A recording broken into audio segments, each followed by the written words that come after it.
Hi, I'm Freddie. You might remember me as the guy who got fooled by a gold digger girlfriend. If you missed the first part, please click here to watch it.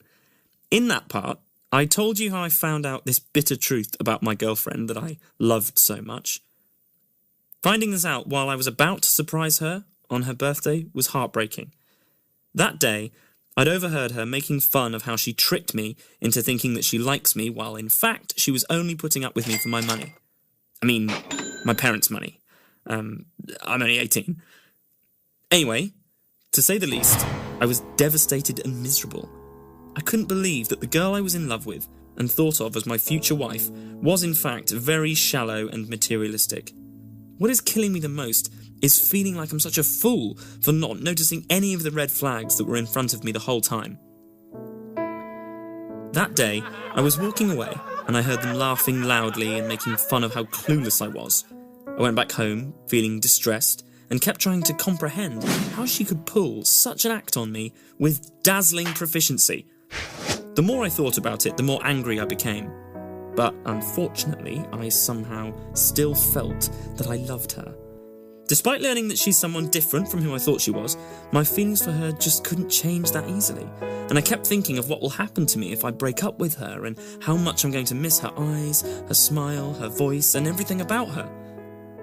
However, I wasn't going to be weak because I couldn't allow her to control me any longer. I felt hurt and wished I could talk to someone, but I decided against it. I mean, I wasn't ready to be humiliated for being so simple-minded in front of anyone anymore.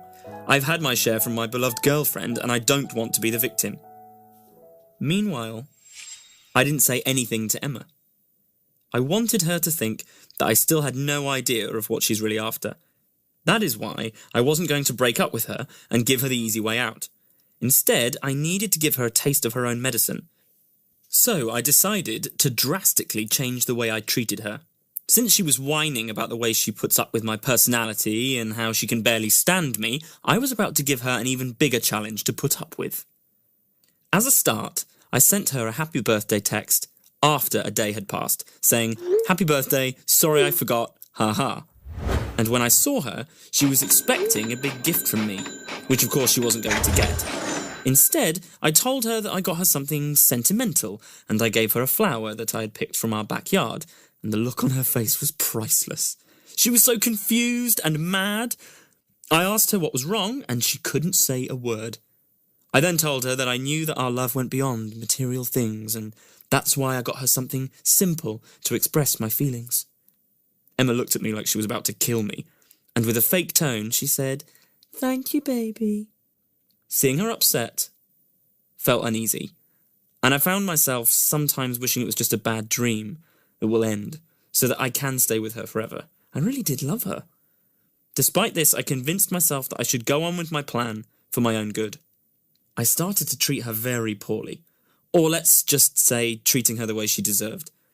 I stopped checking up on her, always told her that I was too busy and didn't have time to meet or talk on the phone, and whenever we spoke, I only spoke about myself and my family. However, what made her angry the most was that I stopped buying her expensive gifts. I played it smart, and I kept her thinking that I will buy her the things she asked for. I told her yes to everything she wanted, but never actually bought it. This played its role in keeping her hopeful so that she would stay with me, and it worked. Weirdly enough, her attitude changed in an unexpected way. She started acting way nicer to me, for example. She started using what's so-called magic words in children's books, like sorry and please and thank you. She even started to care about how I was and what I was up to, which made me still feel like I have feelings for her. But the truth was that Emma thought to herself that I'd lost interest in her and she was desperate to earn it back, and that's why she acted that way. But to her misfortune, I was as cold as ice, and I didn't give her the attention she was thirsty for. At some point, I felt like I was satisfied with how things were going, as I was wasting her time with me, and she was putting up with everything thinking she is getting something materialistic in return. By then, I could also see that Emma wasn't the girl for me, and being in love with her was crazy on my part, and to be honest, I'd had enough of her, and didn't really want to see her anymore. Therefore, I decided to set up a plan that will surely make her disappear in a heartbeat. I told her that I was going to take her away for the weekend to my father's hotel. I informed her that many high-profile people will be there because it's a fancy party. I highlighted the word fancy and told her that she should look as graceful as possible. You have to see Emma's face. She was too excited to hear that and started to get herself ready for the big event. She packed all kinds of expensive stuff that I got her, dresses, jewellery, shoes and more. When Emma arrived to the hotel, she looked very impressed with how fancy it looked. But what she didn't know is that it was the moment I was going to make her feel sorry for using me. I asked the hotel service to take the bags to the room and told Emma that we needed to talk. She looked a bit puzzled, but she agreed. The first sentence I said completely left her in shock. "Emma, I'm not going to buy you anything anymore." But then she asked why. Oh, I was waiting for that question. I then told her that I knew all about her using me for the money and that I will end everything between us. Emma frowned and said, "All right, Freddie, there may be some truth to that, but my feelings changed for you after a while. I became very attracted to you. I wanted your attention so badly, and I kept thinking about you the whole time. It's like I suddenly started to fall hard for you." I looked at Emma and told her that I'm afraid that she won't stay with me much longer because I'm breaking up with her.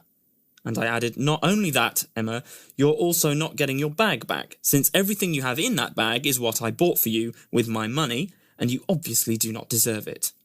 By then, Emma was sobbing with tears and said, "I'm really sorry, Freddie. I don't care about the bag or the money. You can take it. I really love you and want to be with you. Please, let's forget the past." To be honest, hearing these words from her made me feel something that I had never felt in my life. I felt powerful. The more she begged me to stay with her, the more I lost interest. And I thought to myself, she felt exactly like I did when I was running after her all these months. I guess we're not that different after all. At that moment, all my anger disappeared, and I looked at her with pity and realised that what she did was out of human nature to want what we don't have. And I understood how childish it was to take her bag as stupid revenge. She taught me an important lesson that was more valuable than the few $1,000s I'd spent on her. After all, in the end, I was sitting in my dad's hotel, and a few $1,000s meant nothing to me. So I decided to give her the bag back, and even thanked her, because what she did just made me a man. Sometimes the best way to obtain something is not by trying too hard, rather to simply let it go.